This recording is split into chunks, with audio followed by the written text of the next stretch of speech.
Hello दोस्तों। तो आज हम लोग बात करने वाले हैं एक ऐसी बीमारी के बारे में या एक ऐसी डिसीज़ के बारे में जो बहुत ही कॉमन डिसीज़ है, लेकिन एक बहुत ही गंभीर बीमारी भी है। तो इसके बारे में आज हम लोग बात करने वाले हैं। उस बीमारी का नाम है हाइपरटेंशन। तो हाइपरटेंशन को समझने से पहले सबसे पहले हम लोग ये जानेंगे कि ब्लड प्रेशर क्या होता है। ब्लड प्रेशर एक ऐसा प्रेशर होता है जो कि ब्लड के द्वारा हमारी आर्टरीज में या हमारी वेंस में लगता है। आप लोगों को तो ये तो पता ही है कि जो ब्लड है वो हमारी वेंस में फ़्लो करता है। जो ब्लड वेंस में फ़्लो कर रहा है वो कितना प्रेशर वेंस पे लगा रहा है, उस प्रेशर को ही हम लोग ब्लड प्रेशर कहते हैं। अब ब्लड प्रेशर भी हमारा दो तरीके का ब्लड प्रेशर होता है। एक होता है सिस्टोलिक ब्लड प्रेशर, एक होता है डायसिस्टोलिक ब्लड प्रेशर। सिस्टोलिक क्या होता है? सिस्टोलिक वह ब्लड प्रेशर होता है जब हमारा हार्ट एक बीट में जितना ब्लड फ्लो करे, उस ब्लड फ्लो को कहते हैं सिस्टोलिक ब्लड प्रेशर। जब हमारा हार्ट ब्लड फ्लो करता है उसके बाद रेस्ट पोजीशन पे आता है, उस टाइम पे जो प्रेशर होता है उस प्रेशर को हम लोग कहते हैं डायसिस्टोलिक ब्लड प्रेशर। तो अब हम लोग जान लेते हैं कि हाइपरटेंशन क्या होता है। हाइपरटेंशन एक ऐसा प्रेशर होता है या एक ऐसा ब्लड का प्रेशर होता है जो कि अपने नॉर्मल वैल्यू से ज़्यादा लगने लगे। ब्लड प्रेशर की नॉर्मल वैल्यू जो होती है 120 mm of Hg by 80 mm of Hg होती है। जब इस प्रेशर से ज़्यादा प्रेशर लगने लगता है ब्लड वेसल्स पे, तो उस कंडीशन को हम लोग हाइपरटेंशन कहते हैं। या ये मान लीजिए जब ब्लड का फ्लो या ब्लड ज़्यादा प्रेशर लगाती है या ज़्यादा दाब उसके ऊपर पड़ता है वेसल्स के ऊपर, तो उस कंडीशन को हम लोग हाइपरटेंशन कहते हैं।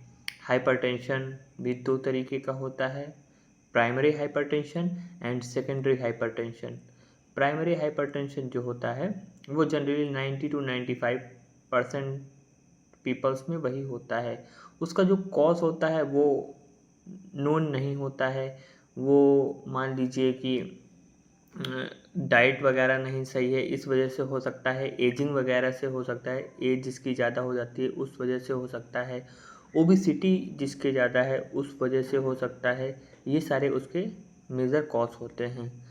सेकेंडरी हाइपरटेंशन जो होता है उसका कॉज जो होता है वो नोन होता है, उसका कारण पता होता है सेकेंडरी हाइपरटेंशन का। प्राइमरी हाइपरटेंशन में ऐसी चीज़ नहीं होती है क्योंकि उसमें उसका कारण पता नहीं होता है। जनरली 90 से 95% लोगों में प्राइमरी हाइपरटेंशन ही होता है। लेकिन सेकेंडरी हाइपरटेंशन में क्या होता है, हमको हाइपरटेंशन का कारण पता रहता है। क्या कारण हो सकता है? समटाइम्स किडनी फेलियर भी हो सकता है, समटाइम रेनल डिसीजेस भी हो सकती हैं, समटाइम और जो भी डिसीजेस हैं वो हो सकती हैं, मेजर डिसीजेस जिसकी वजह से ब्लड प्रेशर या हाइपरटेंशन बढ़ रहा है। अब हम लोग इसकी कैटेगरी देखते हैं कि आखिर किस कैटेगरी को हम लोग कहेंगे कि हाँ ये नॉर्मल ब्लड प्रेशर है, ये ज़्यादा ब्लड प्रेशर है या ये ज़्यादा हाइपरटेंशन है। तो जो नॉर्मल हाइपरटेंशन होता है उसमें जो सिस्टोलिक होता है उसकी वैल्यू 120 से लेस होती है, जो डायसिस्टोलिक होता है उसकी वैल्यू 80 से लेस होती है। उसको हम लोग नॉर्मल हाइपरटेंशन कहते हैं।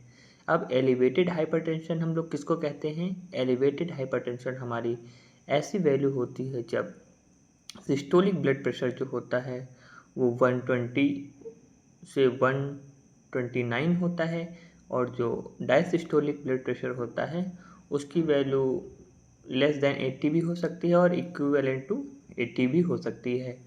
अब हम लोग बात करेंगे कि हाइपरटेंशन की स्टेज जो 1 होती है वो क्या होती है। हाइपरटेंशन की जो स्टेज 1 होती है उसमें क्या होता है, उसमें सिस्टोलिक की वैल्यू जो होती है 130 से 139 होती है, और जो डायसिस्टोलिक की वैल्यू है वो 80 से 89 होती है। अब हाइपरटेंशन की हम लोग सेकेंड स्टेज के बारे में बात करेंगे जिसमें सिस्टोलिक की वैल्यू जो होती है वो 140 से 149 होती है, जो डायसिस्टोलिक की वैल्यू होती है 190 से 100 के बीच में होती है।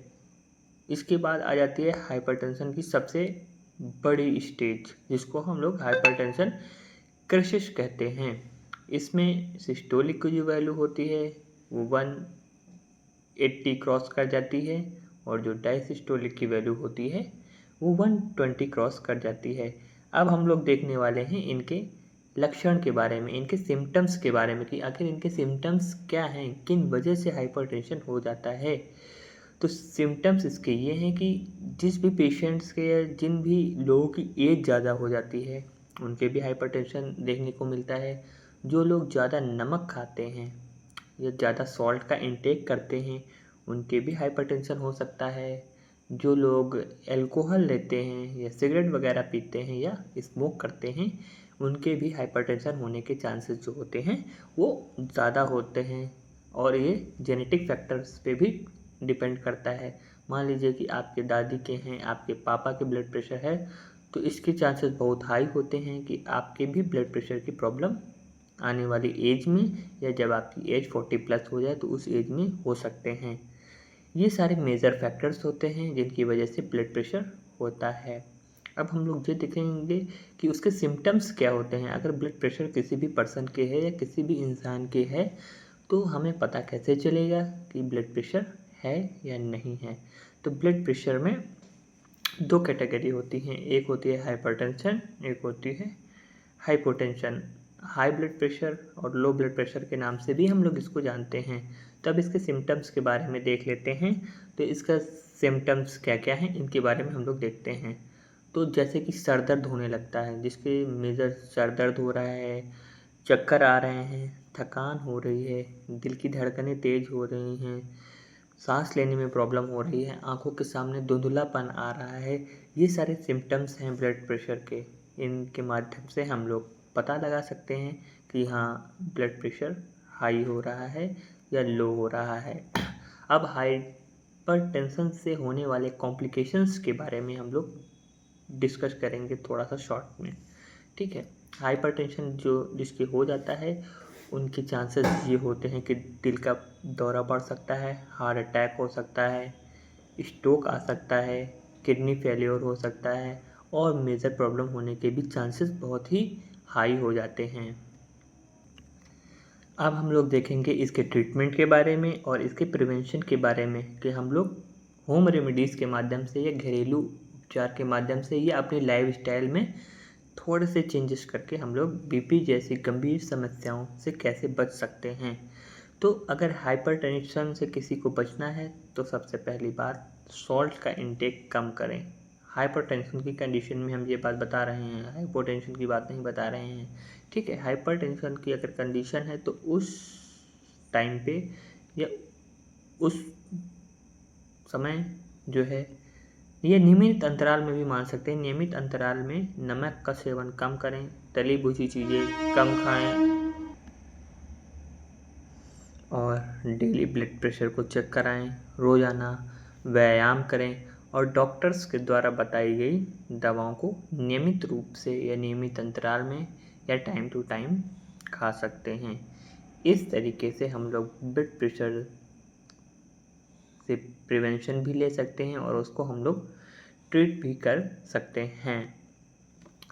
हाइपरटेंशन को इस तरीके से हम लोग पहचान कर और अपनी जीवन शैली में छोटे छोटे से सुधार करके हम लोग हाइपरटेंशन जैसी गंभीर बीमारी से बच सकते हैं। ऐसे ही डिसीज़ेस के बारे में जानने के लिए फॉलो करिए आपका अपना YouTube channel your farm take.